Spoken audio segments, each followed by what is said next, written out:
नमस्कार दोस्तों, सत्य शुक्ला लोकगीत चैनल पर बहुत प्यारा सा होली का गीत लेके आई हूँ शंकर भगवान के उपलक्ष्य में। आप लोग इस गाने को फुल आवाज में सुनना और कमेंट में बताना कि ये गाना कैसे लगा।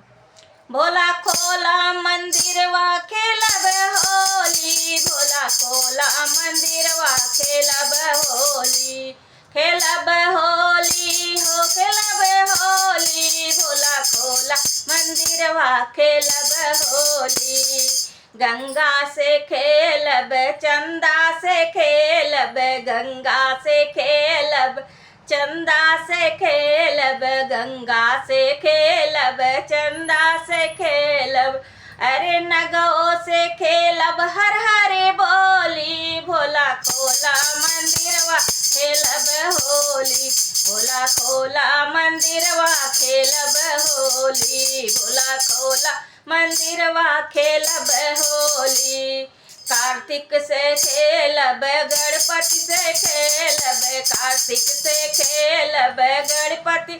से खेलब, कार्तिक से खेलब गणपति से खेलब, गौरा मैया से खेलब हर हरे बोली, भोला खोला मंदिरवा खेलब होली, भोला खोला मंदिरवा खेलब होली, खेलब होली खेलब होली, भोला खोला मंदिरवा खेलब होली। नंदी से खेलब भैरो से खेलब, नंदी से खेलब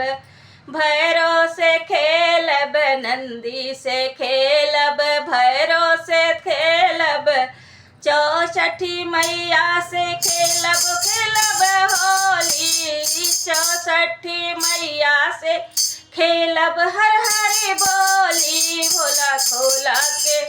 मंदिरवा खेलब होली, भोला खोला मंदिरवा खेलब होली। साधु से खेलब संतों से खेलब, साधु से खेलब संतों से खेलब,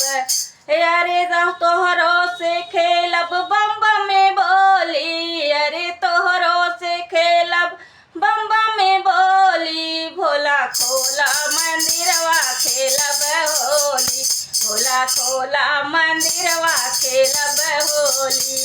खेलब होली हो खेलब होली, भोला खोला मंदिरवा खेलब होली, भोला खोला मंदिरवा खेलब होली, भोला खोला मंदिरवा खेलब होली, भोला खोला मंदिरवा खेलब होली, खेलब होली खेलब होली, भोला खोला मंदिरवा खेलब होली।